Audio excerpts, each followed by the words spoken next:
ओम शांति। बाबा good morning.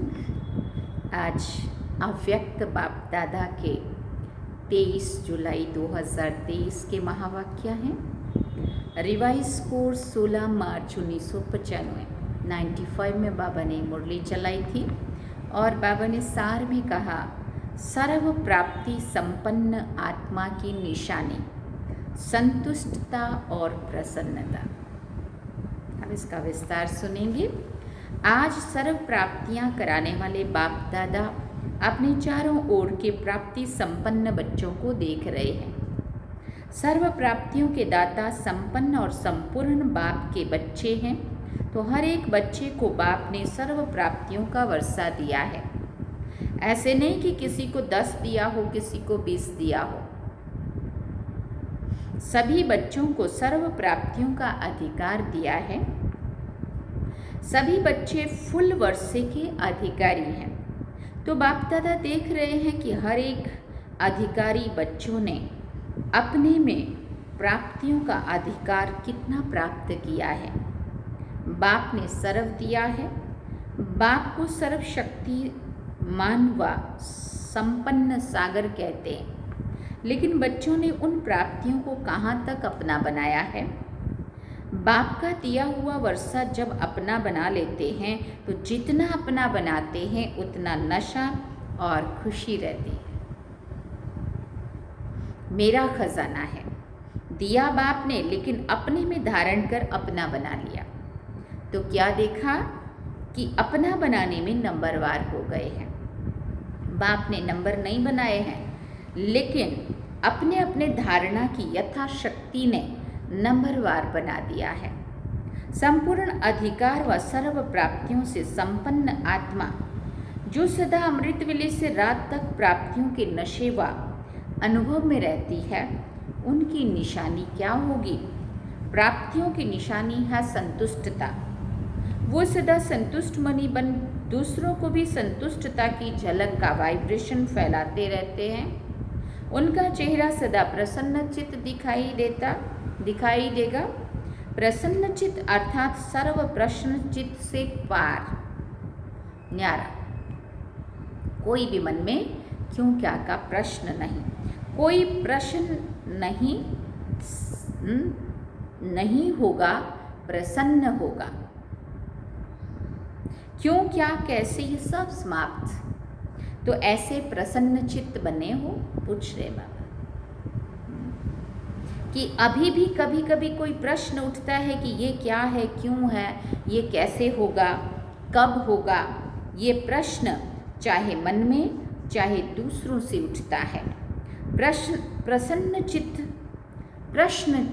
हो या प्रसन्न चित्त हो, क्यों क्या में जाने वाले हो या सदा प्रसन्न हो, ऐसा पूछ रहे बाबा। या कभी प्रश्न चित्त और कभी प्रसन्न चित्त, कभी क्यों क्या के हलचल में आ गए और कभी कभी खुश भी नजर आए, प्रसन्न भी है। क्या है बाबा पूछते हैं। वैसे गायन है, अप्राप्त नहीं कोई वस्तु ब्राह्मणों के खजाने में। ये किसका, किन ब्राह्मणों का गायन है? आपका है या दूसरे आने वाले हैं, पूछ रहे बाबा। आप ही हो ना। तो जब कोई अप्राप्ति होती है ना, अप्राप्ति असंतुष्टता का कारण है। अपना अनुभव देखो, कभी भी मन असंतुष्ट होता है तो कारण क्या होता है? कोई ना कोई अप्राप्ति का अनुभव करते हो तब असंतुष्टता होती है। गायन तो है अप्राप्त नहीं कोई वस्तु। ये अब का गायन है या विनाश के समय का? विनाश के समय संपन्न हो जाएंगे कि अभी होना है? जो समझते हैं कि हम सदा प्रसन्न चित्त रहते हैं, कभी भी किसी बात में, चाहे अपने संबंध में चाहे दूसरों के संबंध में भी प्रश्न नहीं उठता, सदा संतुष्ट रहते हैं, ऐसी संतुष्ट आत्माएं कितनी होंगी? बहुत हैं। अच्छा, जो समझते हैं सदा प्रसन्न रहते हैं, चाहे माया कितना भी हिलाए, लेकिन हम नहीं हिलते, माया को हिला देते हैं। माया नमस्कार करती है। हम अंगद हैं, माया हार जाती, लेकिन हम विजयी हैं। जो ऐसे हैं वो हाथ उठाओ। सदा शब्द याद रखना, कभी कभी वाले नहीं। बहुत थोड़े हैं, कोटों में कोई क्वेश्चन मार्क तो उठता है ना, उठता तो है ना। क्वेश्चन मार्क डिक्शनरी से निकल जाए, हलचल भी ना हो। कंप्यूटर चलाते हो तो उसमें आता है ना, आपके बुद्धि रूपी कंप्यूटर में सदा फुल स्टॉप की मात्रा आ जाए। क्वेश्चन मार्क आश्चर्य की मात्रा खत्म। इसको कहा जाता है सदा प्रसन्न। ऐसा प्रसन्न चित्त औरों का भी क्वेश्चन मार्क खत्म कर देता है। नहीं तो स्वयं में अगर क्वेश्चन मार्क है तो कोई भी बात सुनेंगे, देखेंगे, कहेंगे हाँ ये तो होना ही नहीं चाहिए, लेकिन होता है। मैं भी समझती हूँ होना नहीं चाहिए, मिक्स हो जाएंगे। उसके प्रश्न को और अंडरलाइन कर देंगे। टेका तो दे दिया ना कि हाँ ये ठीक नहीं है, लेकिन होता है तो प्रसन्न चित्त उसको नहीं किया, लेकिन और ही प्रश्न को बढ़ा दिया। एडिशन हो गई।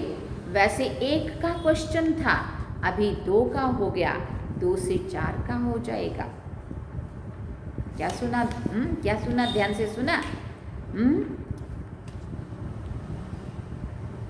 नहीं तो स्वयं में अगर क्वेश्चन मार्क है तो कोई भी बात सुनेंगे, देखेंगे, कहेंगे हाँ ये तो नहीं होना चाहिए, लेकिन होता है। मैं भी समझती हूँ नहीं होना चाहिए, मिक्स हो जाएंगे। उसके प्रश्न को और अंडरलाइन कर देंगे, हिला देंगे। टेका दे दिया ना कि हाँ ये तो ठीक नहीं है, हाँ में हाँ भी मिलाई ना, तो उसके मन में और हलचल पैदा हो रही है। तो प्रसन्न चित्त उसको नहीं किया, लेकिन और ही प्रश्न को बढ़ा दिया। एडिशन हो गई। वैसे तो 1 क्वेश्चन था, अभी 2 का हो गया, फिर 4 का। जितनों तक वो बात जाएगी, फैलेगी, वो क्वेश्चन के ऊपर क्वेश्चन खड़े होते जाएंगे। तो प्रसन्न चित्त वाइब्रेशन की बजाय प्रश्न चित्त का वह वाइब्रेशन जल्दी फैलता है। हाँ ऐसा है, साथ दे दिया, आश्चर्य की मात्रा आ गई ना। हाँ तो फुल स्टॉप तो नहीं हुआ ना। चाहे अपने प्रति भी ये मेरे से नहीं होना चाहिए, ये मेरे को मिलना चाहिए, ये दूसरे को नहीं होना चाहिए, तो ये चाहिए प्रश्न चित्त बना देती है। कई प्रकार के प्रश्न खड़े करती है। प्रसन्न चित्त नहीं तो सभी का लक्ष्य क्या है? संतुष्टता और प्रसन्नता। संतुष्ट रहना और प्रसन्न चित्त रहना। जिसका प्रसन्न चित्त होता है उसके मन बुद्धि के व्यर्थ की गति फास्ट नहीं होगी। सदा निर्मल निर्माण होने के कारण सभी को अपने प्रसन्न चित्त की छाया में शीतलता देंगे। कैसा भी आग समान जला हुआ बहुत गर्म दिमाग का हो, लेकिन प्रसन्न चित्त के वाइब्रेशन की छत्र छाया में शीतल हो जाएगा। कमजोरी क्या आती है? वैसे ठीक चलते हो, अपनी रीति से अच्छे चलते हो, लेकिन जब संबंध संपर्क में आते हो तो दूसरे की कमजोरी देखते, सुनते, वर्णन करते प्रभाव में आ जाते हैं। कितने लोग हम देखते हैं, वैसे वो ठीक होता है अपने में, लेकिन किसी ने अगर उल्टी पुल्टी बात सुना दी, तुरंत उसके बातों में प्रभावित, बदल गया। फिर कहते हो इसने किया ना इसलिए मेरे में भी हो गया, मेरे से भी हो गया। इसने कहा तभी मैंने कहा, उसने 50 बारी कहा, मैंने 1 बारी कहा। फिर बाप के आगे भी बहुत मीठी मीठी बातें रखते हैं। कहते हैं बाबा आप समझो ना, इतना सहन कहाँ तक करेंगे, फिर भी पुरुषार्थी है ना, ऐसे हम फिर बाबा को कहने लगते हैं। तो थोड़ा तो आएगा ना। बाप को भी समझाने लगते हैं, बड़ों को भी और बाबा को भी। यहाँ तो निमित्त है, उन्हों को बहुत कथाएं सुनाते हैं। ऐसा था ना, ऐसा था ना, ऐसा था ना, ऐसे ऐसे की माला जपते। बाप दादा सदा ही इशारा देते हैं कि ऐसी बातें 2 अक्षर में वर्णन करो, लंबा वर्णन नहीं करो, क्योंकि ये व्यर्थ बातें बहुत चटपटी होती है और पता भी नहीं चलता है ये सच बोल रहा है कि झूठ बोल रहा है। बेचारे बड़े भी कंफ्यूज हो जाते हैं, क्योंकि वो बातें ऐसी चटपटी बना के सुनाते, झूठ झूठ बोल के, बात को बदल के, गोल गोल घुमा के, कहीं से भी, और दूसरे लोग प्रभावित हो जाते हैं क्योंकि सच उनको पता नहीं होता। तो बाबा कहते मज़ेदार लगती है, जैसे खाने में भी खट्टी मीठी चीज़ हो तो अच्छी लगेगी ना, और फीकी सादी हो तो कहेंगे ये तो खाते ही रहते हैं।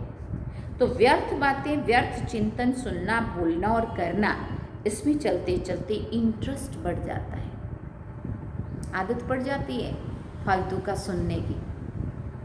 फिर सोचते हैं कि मैं तो नहीं चाहती थी लेकिन उसने सुनाया ना, मैंने कहा कि अच्छा उसका सुन लेते हैं, दिल खाली कर दे। उसकी तो दिल खाली हुई, लेकिन आपने तो भर ली कचरा पट्टी अपने में। हाँ, उसका तो हमने दया खाई कि चलो बेचारी बहुत दुखी है ना, चलो इसका सुन लेते हैं, लेकिन उसने जो भी सुना दिया कचरा पट्टी, हमने बड़े प्यार से सुन लिया और उसका तो साफ हो गया, वो हल्की हो गई सुना के, और हम कचरे से मैले भी हो जाओ, हाँ भारी भी हो जाओ, टाइम मनी एनर्जी सब वेस्ट कर दो उसमें। हाँ, टाइम भी वेस्ट है और एनर्जी भी वेस्ट है। वो थोड़ा थोड़ा दिल में भरते भरते फिर संस्कार बन जाता है, और जब संस्कार बन जाता है तो महसूस ही नहीं होता है कि ये रॉन्ग है। ये व्यर्थ संस्कार बुद्धि के निर्णय को खत्म कर देता है। इसलिए सबसे सहज सदा संतुष्ट रहने की विधि है, सदा अपने सामने कोई ना कोई विशेष प्राप्ति को रखो, क्योंकि प्राप्ति भूलती नहीं है। ज्ञान की पॉइंट्स भूल सकती है, लेकिन कोई भी प्राप्ति भूलती नहीं है। बाप से क्या क्या मिला, कितना मिला है, वैरायटी पसंद आता है ना, एक जैसा पसंद नहीं होता है। तो आप अपनी प्राप्तियों को देखो, ज्ञान के खजाने की प्राप्ति कितनी है, योग से शक्तियों की प्राप्ति कितनी है, दिव्य गुणों की प्राप्ति कितनी है, प्रैक्टिकल नशे में खुशी में रहने की प्राप्तियाँ कितनी है। बहुत लिस्ट है ना। पहले भी सुनाया था कि कोई भी कभी कोई गुण की प्राप्ति को सामने रखते हुए संतुष्ट रहो, क्योंकि एक गुण भी अपनाया तो जैसे विकारों का आपस में बहुत गहरा संबंध है। अगर बाहर के रूप में इमर्ज रीति से क्रोध है, लेकिन आंतरिक चेक करो तो क्रोध के साथ लोभ अहंकार होता ही है। ये सब आपस में साथी हैं। कोई इमर्ज रूप में होते हैं, कोई मर्ज रूप में होते हैं, तो गुण भी जो हैं उन्हों का भी आपस में संबंध है। इमर्ज एक गुण को रखो, लेकिन दूसरे गुण भी उसके साथ ही मर्ज रूप में होते हैं, तो रोज कोई ना कोई प्राप्ति स्वरूप का अनुभव अवश्य करो। अगर प्राप्ति इमर्ज रूप में होगी तो प्राप्ति के आगे अप्राप्ति खत्म हो जाएगी और सदा संतुष्ट रहेंगे। वैसे भी देखो, दुनिया में भी मुख्य प्राप्ति सभी क्या चाहते हैं, हर एक चाहता है कि अपना नाम अच्छा हो, दूसरा मान और तीसरा शान। नाम मान शान ये प्राप्त करना चाहते हैं। आप भी क्या चाहते हो? आप भी तो यही चाहते हो ना, हद का नहीं बेहद का। तो दुनिया वाले तो हद के नाम के पिछाड़ी दौड़ते हैं, और आपका नाम विश्व में जितना ऊंचा है उतना और किसी का है। तो आप अपने नाम को देखो। सबसे नाम की विशेषता ये है कि आपका नाम कौन जपता है? स्वयं भगवान आपका नाम जपता है। तो इससे बड़ा नाम क्या होगा? आपके नाम से अभी लास्ट जन्म में भी अनेक आत्माएं अपना शरीर निर्वाह चला रही हैं। पत्थरों के रूप में मूर्तियों की पूजा कर करके कितनी दुनिया जाके चढ़ावे चढ़ा रही है, और उनको वहाँ से शांति भी मिलती है, उनको तन मन धन सब कुछ मिल रहा है। आप ब्राह्मण हो ना, तो ब्राह्मणों के नाम से आज भी नामधारी ब्राह्मण कितना कमा रहे हैं। अभी तक नामधारी ब्राह्मण भी कितना ऊंचे गाए जाते हैं। तो आपके नाम की कितनी महिमा है। इतना श्रेष्ठ आपका नाम हो गया, इसलिए हद के नाम के पीछे नहीं जाओ। मेरा नाम तो कभी किसी से लेते मेरा नाम तो कभी किसी में लेते ही नहीं है। मेरा नाम सदा पीछे ही रहता है। मैं सेवा मैं करती हूँ, नाम दूसरे का हो जाता है। तो हद के नाम के पीछे नहीं जाओ। बाप के दिल में आपका नाम सदा ही श्रेष्ठ है। जब बाप के दिल में नाम हो गया तो कोई सेवा में या प्रोग्राम में या कोई प्रोग्राम में या कोई भी बातों में आपका नाम नहीं भी आया तो क्या हर्जा, बाप के पास तो है ना। जैसे भक्ति मार्ग में हनुमान का चित्र दिखाते हैं ना, तो उसके दिल में क्या था? राम था ना। और बाप के दिल में क्या है? बच्चे। तो बच्चों में आप हो या नहीं हो, तो सभी का नाम है। देखा है? पक्का? बाबा पूछते हैं, पक्का? जी बाबा। हाँ? कभी मिस हो गया हो तो आप सभी का नाम है, तो और नाम के पीछे क्यों पड़ते हो? क्योंकि मेजॉरिटी यही नाम मान शान गिराता भी है और यही नाम मान शान नशा भी चढ़ाता है। तो प्राप्ति के रूप में देखो, अगर मानो कोई कारण से आपका नाम गुप्त है और आप समझते हो कि मेरा नाम होना चाहिए, यथार्थ है, फिर भी अगर किसी आत्मा से हिसाब किताब के कारण, उसके संस्कार के कारण आपका नाम नहीं होता है, आप राइट हो, वो रॉन्ग है, फिर भी उसका नाम होता है, आपका नहीं, तो विजय माला में आपका नाम निश्चित है। इसलिए इसकी भी परवाह नहीं करो। वो कितना झूठ बोल के, कितना चालाकी करके, कितना ऐसा वैसा गोल गोल करके अपना नाम करा लेगा, कितना आपका नाम कटवा देगा, उतना ही बाबा के दिल में और चढ़ता है। इस रूप में माया ज़्यादा आती है, इसलिए कब अभी गलती से नाम मिस भी हो गया कोई हर्जा नहीं, लेकिन विजय माला में आपका नाम मिस नहीं हो सकता। पहले आपका ही नाम होगा। तो अपने नाम की महिमा याद रखो कि मेरा नाम बाप के दिल पर है, विजय माला में है, अंत तक मेरा नाम सेवा कर रहा है। और आपका मान कितना है? भगवान ने भी आपको अपने से आगे रखा है। पहले बच्चे तो स्वयं बाप ने मान दे दिया ना, कितना आपका मान है। आप उसका प्रूफ देखो कि आपके जड़ चित्रों का भी लास्ट जन्म तक कितना मान है। चाहे जाने नहीं जाने, लेकिन कोई भी देवी देवता का चित्र होगा तो कितने मान से उसको देखते हैं। सबसे श्रेष्ठ मान अब तक आपके चित्रों का भी है, ये प्रूफ है। जब आपके चित्र ही इतने माननीय पूजनीय है, तो जिसका मान रखा जाता है उसको पूजनीय माना जाता है। हमेशा कहते हैं ना, ये हमारे पूजनीय है, पूज्य हैं। तो प्रैक्टिकल प्रूफ है कि आपके चित्रों का भी मान है। तो चैतन्य में है तब तो चित्रों का मान है ना। अगर चैतन्य में मान नहीं होता तो चित्रों को कैसे मिलता? बाप तो सदा कहते हैं पहले बच्चे डबल पूजे जाते हैं, बाप सिंगल। तो आपका मान बाप से ज़्यादा हुआ ना, इतना श्रेष्ठ मान मिल गया। तो जब भी कोई हद के मान की बात आए तो सोचना कि आत्माओं का मान क्या करेगा।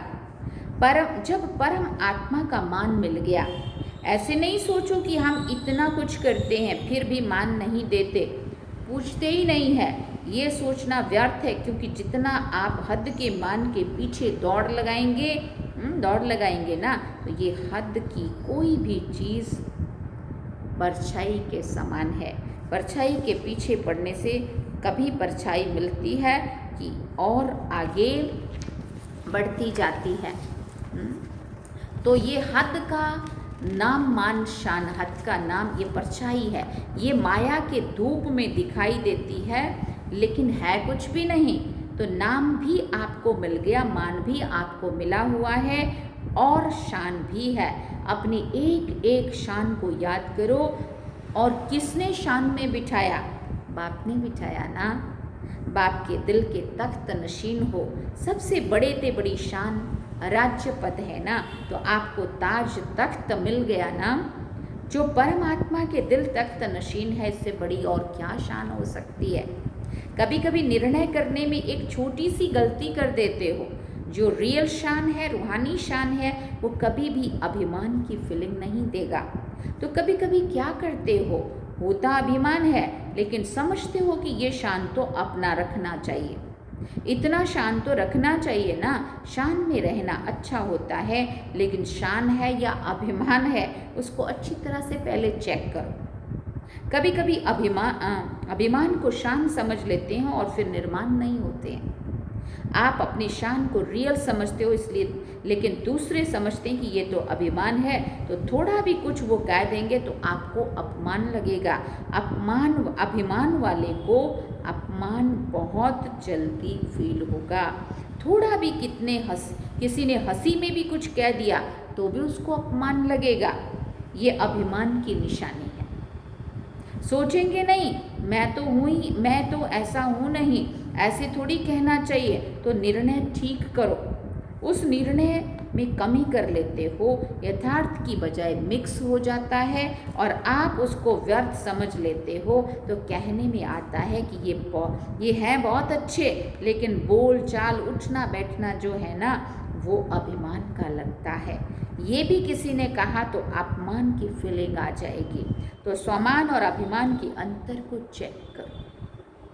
स्वमान कितना बड़ा है, शान कितनी बड़ी है, उस बेहद के नाम मान और शान को सदा इमर्ज रखो। मर्ज नहीं करो, इमर्ज करो। जैसे याद में कभी कभी अलबेलापन आ जाता है ना, तो कहते हैं हम तो है ही बाप के, क्या याद क्या करें, लेकिन इमर्ज संकल्प से प्राप्ति का अनुभव होता है। ऐसे ही हर धारणा में अलर्ट रहो, अलबेले नहीं बनो, क्योंकि समय समीप आ रहा है और समय समीप क्या सूचना दे रहा है, समान बनो, संपन्न बनो। तो समय की चैलेंज को देखो और सर्व प्राप्तियों से संपन्न बनो। अच्छा, चारों ओर के सदा सर्व प्राप्ति स्वरूप आत्माएं, सदा संतुष्ट, सदा प्रसन्न चित्त रहने वाली श्रेष्ठ आत्माएं, सदा स्वयं को श्रेष्ठ नाम मान शान के अधिकारी अनुभव करने वाली समीप आत्माएं, सदा सर्व को संतुष्टता के वाइब्रेशन की लाइट माइट देने वाले प्रसन्न चित्त आत्माओं को बाप दादा का याद प्यार और नमस्ते। रूहानी बाप की रूहानी बच्चों को नमस्ते। हम रूहानी बच्चों की रूहानी माता पिता बाप दादा को दिल व जान सिक व प्रेम से याद प्यार, गुड मॉर्निंग, नमस्ते, थैंक यू बाबा, शुक्रिया बाबा। वरदान है आज का, हर सेकंड स्वयं को भरपूर अनुभव कर सदा सेफ रहने वाले स्मृति समर्थ स्वरूप भव। बाप दादा द्वारा संगम युग पर जो भी खजाने मिले हैं उनसे स्वयं को सदा भरपूर रखो। जितना भरपूर उतना हलचल नहीं, भरपूर चीज़ में दूसरी कोई चीज़ आ नहीं सकती। ऐसे नहीं कह सकते कि सहन शक्ति व शांति की शक्ति नहीं है। क्रोध, थोड़ा क्रोध या आवेश आ जाता है, कोई दुश्मन जबरदस्ती तब आता है जब अलबेलापन है या डबल लॉक नहीं है। याद और सेवा का डबल लॉक लगा दो, स्मृति स्वरूप रहो तो समर्थ बन सदा ही सेफ रहेंगे। स्लोगन में बाबा ने कहा, विश्व का नव निर्माण करने के लिए अपनी स्थिति निर्माण चित्त बनाओ। अच्छा, ओम शांति। बाबा ने सार में कहा, सर्व प्राप्ति संपन्न आत्मा की निशानी संतुष्टता और प्रसन्नता। ये थे बाबा के आज के अव्यक्त बाप दादा के महावाक्य जो हम सभी ने सुने। बाबा ने दो बात पे ध्यान खिंचवाया कि अगर हम कहते हैं कि हमें सर्व प्राप्तियाँ हुई है, पाना था सो पा लिया, तो उसकी निशानी होनी चाहिए कि हम सदा संतुष्ट रहें, हम सदा प्रसन्न रहें। तो ये दो बातें हम अपने आप में चेक करते जाएंगे और धारण करते जाएंगे। सदा संतुष्ट रहेंगे, सदा प्रसन्न रहेंगे, तभी कहेंगे कि सही में हमने पाना था सो पा लिया। चलिए बाबा की याद में ओम शांति।